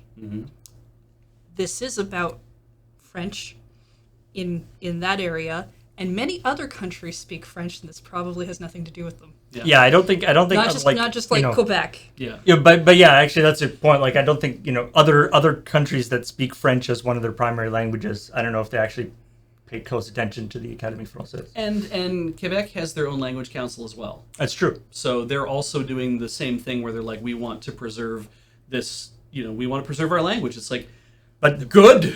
But I mean, but also fundamentally new concepts keep getting introduced. So they have to come up with a way how to say it. Yeah, and I mean, when we say email, it's like, sure, we've kind of adopted electronic mail. That was the thing that had to be like adopted into the English vernacular, and because we're so very loose about loaning words and crushing new words together. But our English is also very different than like British English. Sure, but Brits also will stay email, and they won't have a big bug up their ass about what I'm email. saying is that a culture, your language is not just the only thing that's part of your culture. Right. And other places have this like a same language that is still different. Yes. Mm. Yeah, it's interesting to see how different countries that are sort of ostensibly speaking the same language diverge. Mm-hmm. Another fighting game thing. We heard you like fighting games, so you put a fighting game in your fighting game, so you can fight while you fight. So if you like Virtua Fighter 5 Ultimate Showdown, and you also like Tekken 7, you are in for a treat, because there's a collaboration between Sega and Bandai Namco, so that basically there's going to be downloadable content to turn Virtua Fighter 5 into Tekken 7, kind of. Yeah. It's like a thing that it's it's a pack of like skins, but then also other stuff. So it's like it's a skin pack that reskins a bunch of the Virtua Fighter 5 fighters as Tekken 7 fighters. Yeah, it's not like it dresses them up to look like them. It literally reskins them to be that. Yeah, that I don't think they actually get like the moves of that. Like they keep whatever their Tekken or their Virtual Fighter moves are. Right.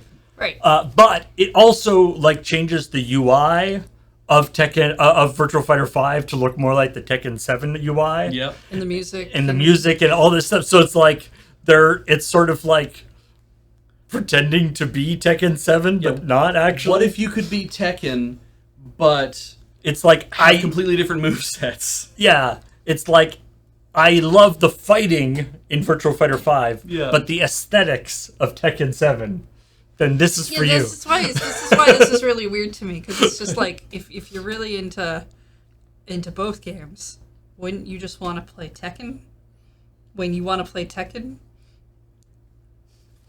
And not... I don't know. It seems odd. But... Like, if I was a big fan of both, I would probably get this just because it's like... that's so weird. It's good synergy. It's coming out June 1st, so it's already out. And it costs $10. Anyway, it seems like a sort of totally bizarre, neat idea. Especially since it's not even like two franchises. It's actually like two franchises by the same company. It's actually Sega and Bandai Namco working together, which is impressive but by itself. Yeah. I kind of wish that they like release 2 packs, one for each game.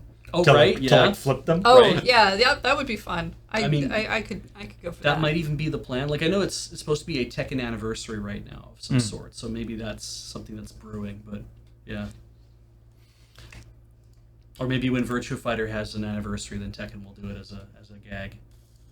But yeah.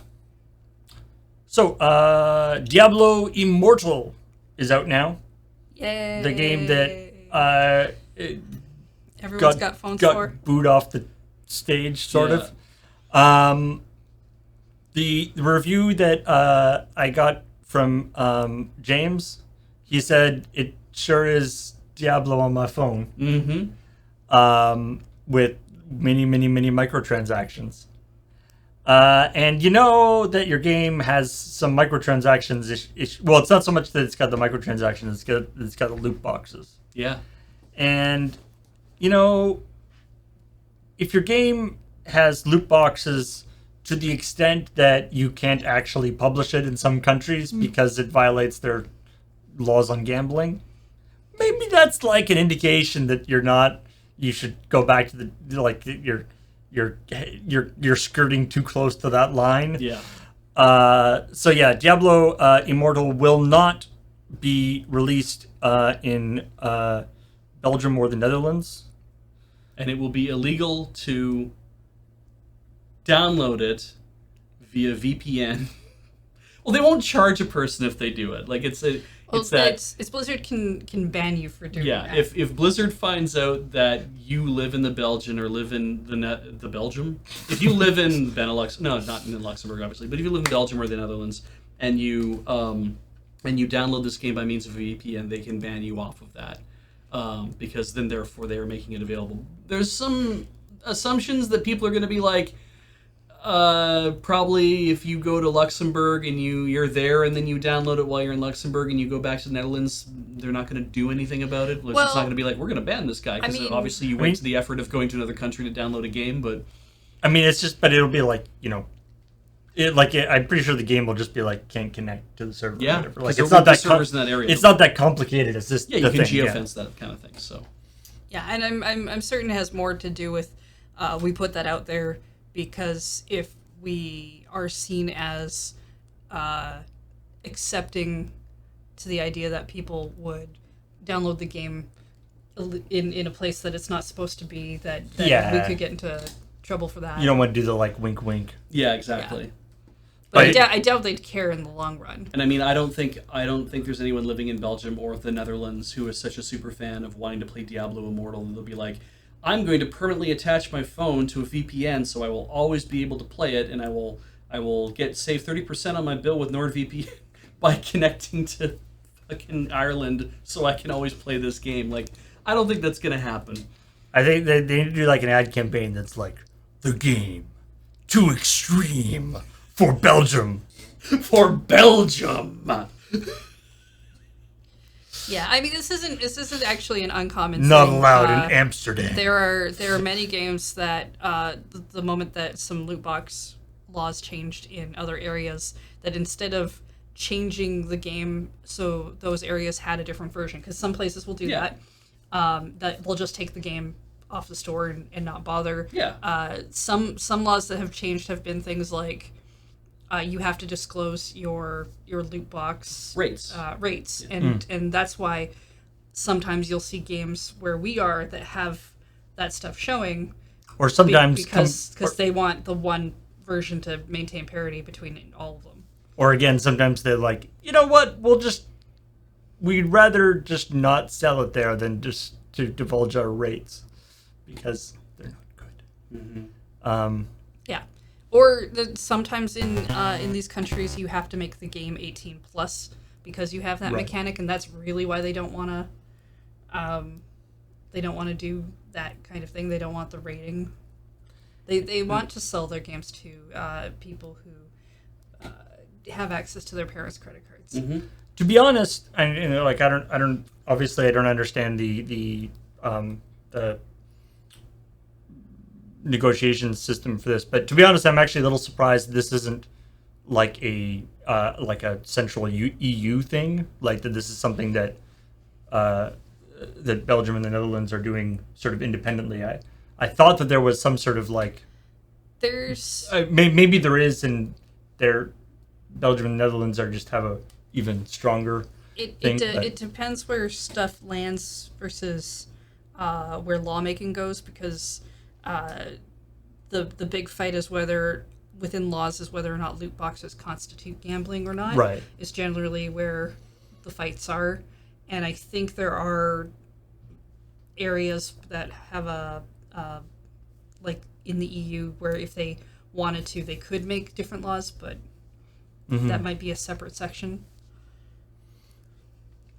Yeah, I'm curious about what the let's say in this, it's just like court rulings and stuff, but whether there's this, whether like the wording of the Dutch and the Belgian gambling laws is slightly different from other countries, so that it catches this stuff, whereas other countries doesn't. I mean, you'd think it would be a lot about. You think this would all be kind of unified through the EU, but I guess it isn't. And I mean, some of these have been cases as well, right? So if you're going off of right, case it's more laws like and decisions, precedent, yeah. Because EA had that whole thing with FIFA Ultimate Team, Yeah, and so for them to be like, oh, but it's the gotcha component is only a minor part of what is ultimately a game of skill. When you make that argument, and then the court coming around being like, that's a good point, is that you aren't making a game that's purely about cracking open boxes and like hoping to win shit. It's like, no, this is a game where you are playing soccer, but then you can also do this other thing that's associated with it as well. It's like, okay, well, then you start chopping and dividing up to be like, how much of this game is this, and how much of the game is actually this. Yeah. So, state of play. oh yeah. We didn't actually talk about that fully. What is the state of play? Spider-Man on PC. Yeah, Spider-Man's coming PC. The state of It's play remastered. is spiders. Yeah. Let's see. Resident Evil 4 is getting remake. a remake. It looks really good. PSVR 2 is getting a bunch of things, including Resident Evil Village. Yep. Getting a lot of zombie shit. Zombie space game thing that I can't remember the name of that looked utterly gory and awful. So they're getting In my so opinion. PSVR 2 is getting Resident Evil 8, a game about a scary game about zombies chasing you. I'm assuming. Is it Resident Evil 8? Evil 8. They're getting The Walking Dead Retribution.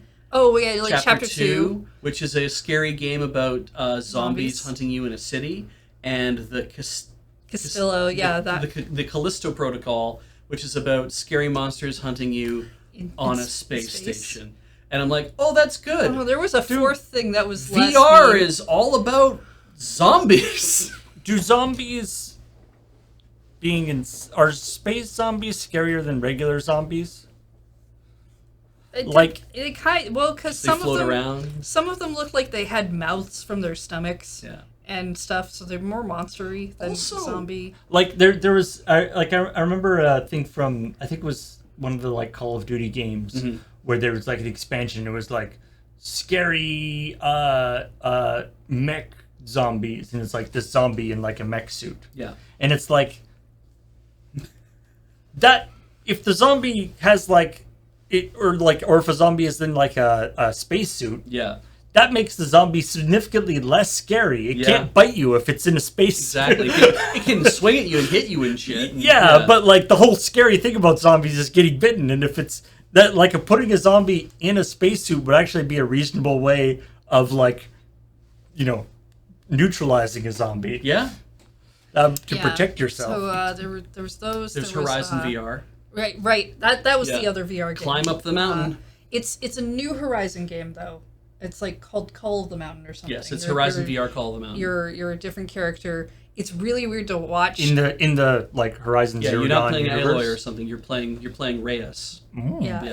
it was And they actually don't give you pronouns. really really funny to watch because you can continually see the character's hands, but they're disembodied. There's no arms. Oh yeah. Yeah. And so it's like The old magic It's just gloves system. very odd. Yeah. But there's lots of like parkour and shit in this. It's like you're jumping to grab onto a beam of wood and something. It's just two hands floating in space, being like, I hope that this means that when I go past it, I'll be able to grab it. But it definitely was like, that's a cool idea. that Like, one looked neat. yeah, a little more uplifting than just hey, you're trapped in space and there will be zombies all around you. There was Roller Drome, Yeah, which had a neat art style. Looks like roller derby with handguns. yeah, it's very like, I don't want to say it's like the flat comic book Mobius style, right? But it's not. Roller Drum just looks really good. Cool. I was really surprised by it. I was like, wow, that looks Yeah. amazing. I don't care one whit about the game, but it just looks like a really cool game. So. Yeah, the ones I was actually excited for was Stray, the one with where the cat with the little backpack, and because that has a release date now. Yeah. And it's coming out on PS4, so again, never need a PS5. And there was another one. I don't know if I'm excited for it, but I'm kind of interested to see what it is. I think it was called The Season. Just Season. Just Season? Just Season, yeah. It's a person riding around on a bike, taking pictures, recording sounds. They're meeting with people who are like look like unusual, not like beast people or anything, but kind of like, are these people trolls or gnomes or like what are they? But there's also it's just a whole, and the narration keeps talking about how when the season is over, what will happen to us? And it's like, good point. Actually, please explain to me what this game is actually about, because I'm seeing a lot of bicycling around and stopping and taking pictures of stuff and talking with people and whatever, but I'm not hearing anything about what your role is. You know, what is your job in this game? It's an indie, so it'll be probably but like a 15-hour it was like it was one of the first games we hit that was not like zombies, gore, and what you don't know is after the just, season's over, that's when the zombies come. Yeah, damn it. It looked like a little bit more of a relaxed game. Yeah. So, I mean, I thought that looked interesting. They ended with Final Fantasy 16, which, from what I can tell, because I don't pay attention to Final Fantasy, is either a game about humans going to war and worshiping gods, or giant gods going to war and fighting in the sky. Yeah, because why not both? Well, could be both. The as I was watching I was just like, less boys go on car road trip, definitely. And that's the thing that really got me as I'm like, is this why I don't find Final Fantasy interesting at all? Is that as I'm watching this, I'm just feeling like you're giving me no reason to care about anything that's happening. You're having a lot of big swooshy shit going on, people fighting in the sky, throwing out giant ice bolts and stuff. There's a woman all dressed in white and she's doing crazy shit, and a guy all dressed in black and he's doing crazy shit. And then you flashed a big bunch of names in the screens for all like the big summons, but it's like it's gods, right? It's like Ifrit and Bahamut. I think Tiamat was in there. Like it's kind of like there's a lot of different the Final Fantasy Ultra summon, the big ones, right? And I'm like, okay, so yeah, Odin and Shiva and like, okay, these are all big things. Yeah. Are they supposed to show off what the conflict is? And I'm like, I didn't get anything about what was supposed to happen. That was the thing game. I couldn't tell from the trailer. Again, I don't really play, like, I know that these are summons from having played a little bit of Final Fantasy X. But the way they showed, they had, like, a couple of them kind of fighting, like, they had a phoenix out and some other thing fighting in the sky, and looked like there were life bars for them as well. So, to me, it kind of looked like they were specifically fighting each other as opposed to you were pulling one out to fight. But this could have just been DLC for Street Fighter 6. Like, it did not feel at all like... Oh, they did do a Street Fighter 6 thing. They did. People in the chat were saying that this was like specifically a trailer showing off the summons and stuff. That this wasn't like a story, supposed to be a story thing. See, I mean, to somebody who... This is the only time they ever would have seen anything about it. All it came off as being like, big things are happening, and I'm like, great, I don't give a shit about you. I mean, I guess this is like, you know, this is one of those like, if you want it, if you want Final Fantasy, here it is. Yeah. Go for it. Yeah, and I know that Final Fantasy trailers are definitely geared more towards a target market of people who are already watching a lot of Final Fantasy stuff, and I actually think so pre-state of plays, like I know state of plays are generally not my speed of stuff because I tend to get less out of them than say a Nintendo Direct where I know more of the content. But I do think this is probably one of the best state of plays I've seen in terms of like what they showed off and the flow and nothing really dragging the presentation down. Just from a presentation point of view. Yeah. The games themselves, whatever, but from an actual... the games themselves are not my taste. I can recognize that, like, Resident Evil 4 is a big deal and a good thing to start with. Final Fantasy 16 is a big deal and a really good ender. Yeah. And their in-betweens were not dragged down. It didn't feel like they fell completely down into a standstill or anything. Yeah. And one of the complaints that I've had about Nintendo Directs in the past is that they'll show you a trailer for a game, and then they will show you more gameplay, and they'll have somebody talk their way through like things that you need to know about the game from their perspective, right? It's like the announcer being like, "Hey, Join us for the pun thing that I'm just saying in regards to this game. Yeah, I know. Pun thing that I'm saying about this game. And you'll play as so-and-so, and you'll be off doing this thing. You'll interact with these things and doing that. This was all already kind of covered in the trailer. Yeah, and well, half the time it is, and half the time it isn't. And like, it's the rare times when it's like, the halves of the times when it's like, the trailer did not set this up at all, and the fact that you're telling me these things, that lets me know what kind of game this is. I appreciate that. The other times when you didn't need to cover any of that because the game is very clear about what it is frustrating. I think it makes sense to do that in an indie direct because not everybody is up on like a new indie title. They tend to be smaller games in terms of PR presence. Yes. But a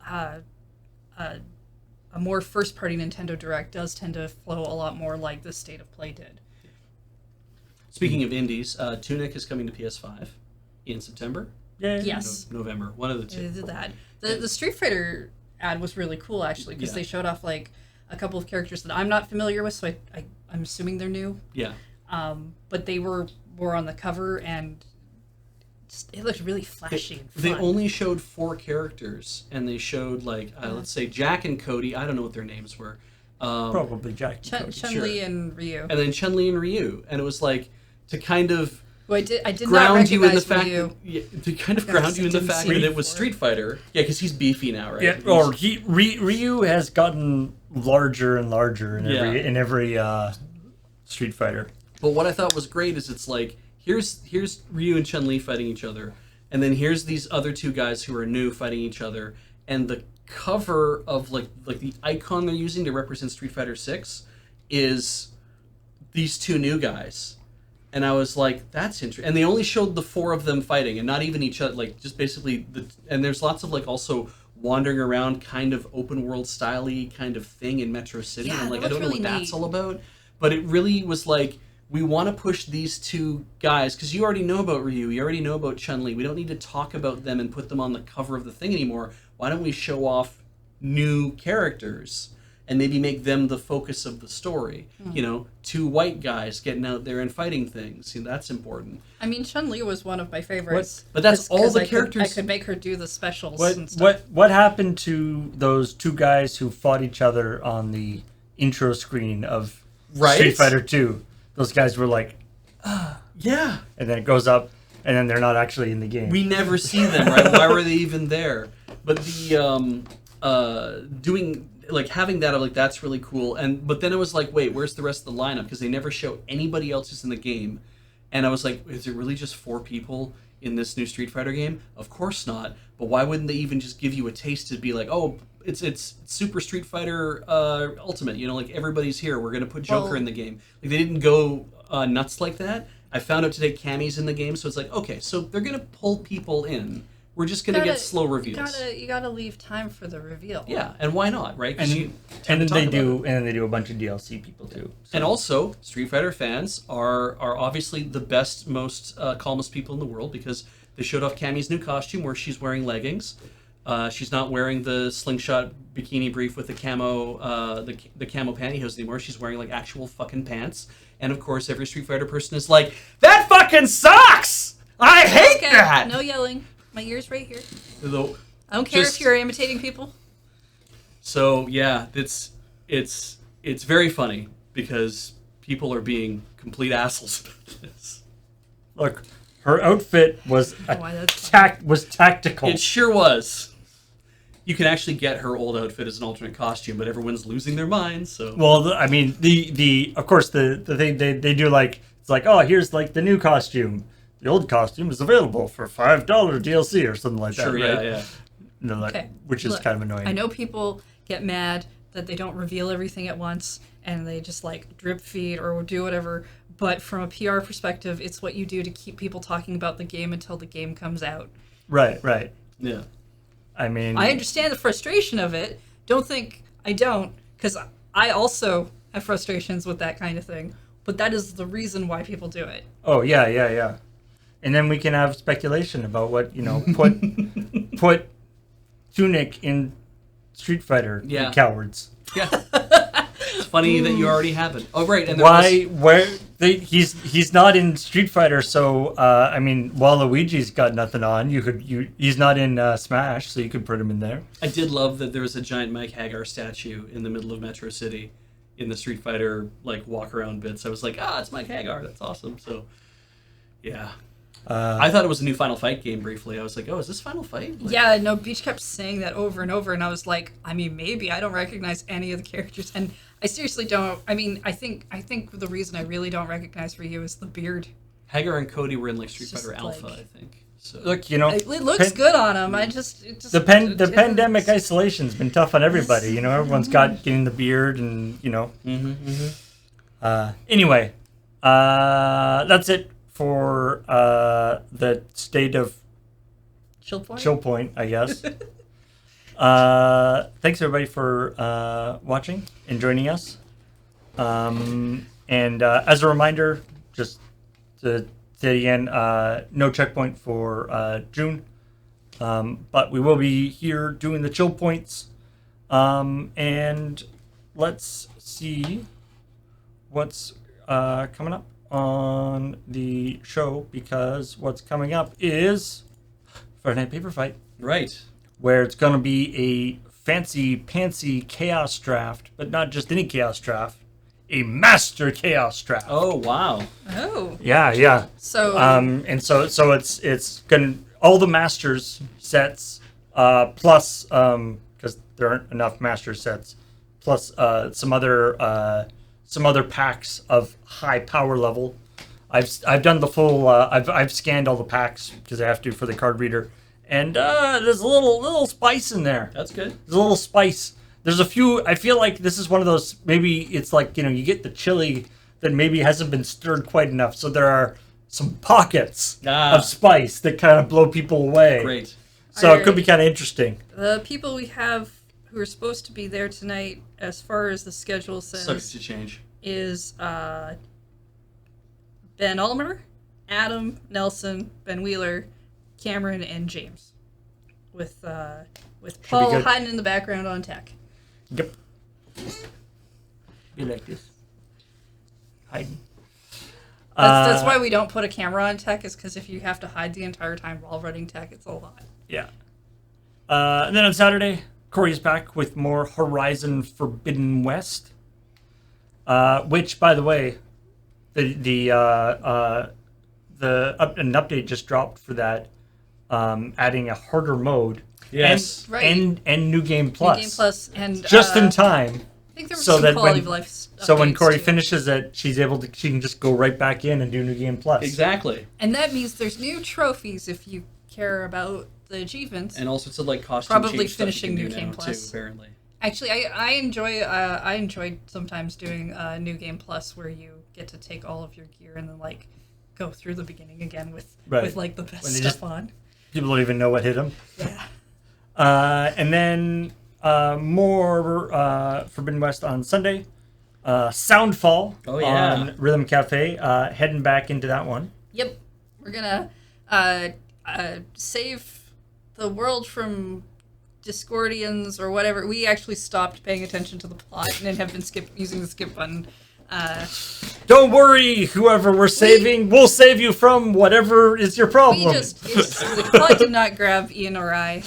We tried to make it more fun in our respects by making it that we were fighting Discord. All the people are like, "You're making it worse. Please go away." Yeah, we've been skipping the plot and just playing the game. It's the fate of most adventurers, is that's what they end up doing.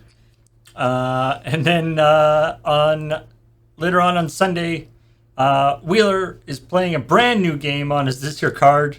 Yu-Gi-Oh! Master Duel. Wait, it's June. Doesn't he get to change? He does, but I think he liked it too much. and also apparently he's going into he's actually going to go into like the like ladder, the like whatever competitive like ladder leaderboards for Master Duel. So Neat. I mean, he's taken it to the point where it's basically a brand new game. Sure, fair enough. Okay. I guess. I'm gonna keep making the episode numbers go bigger. Yeah. And then on Monday, Can't Draw Horses Club Corey and friends drawing things. And then across the streams, they're playing Songs of Conquest, which I believe is like a Might and Magic-ish thing. Oh, cool. Okay. Yeah, that's what Adam was saying last night, and I remember liking Might and Magic. So, let's thank the awesome people who subscribed during the stream. Wait. Stop that. Now let's thank the awesome people who subscribed during the stream. Okay.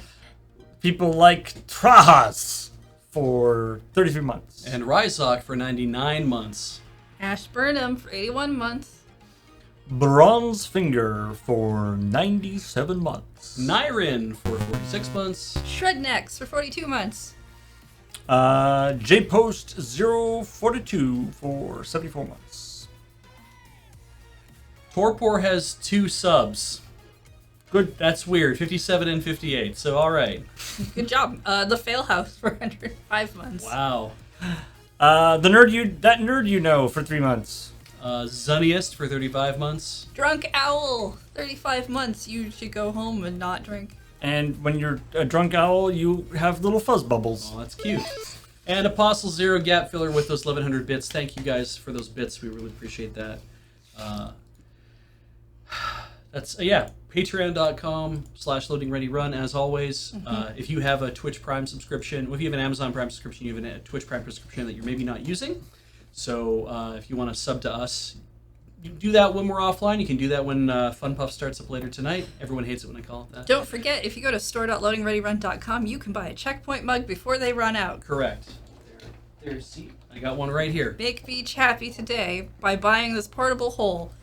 You could put other things in it that are not liquid because 330 milliliters is sometimes not enough for a person, but it could be enough for a plant. Yeah, but pens can stick further, and plants can stick further outside of the mug, and no harm will come to them. That's true. I do not guarantee you what kind of harm level comes to your pens or your plants. All right. Talk to y'all later. Bye.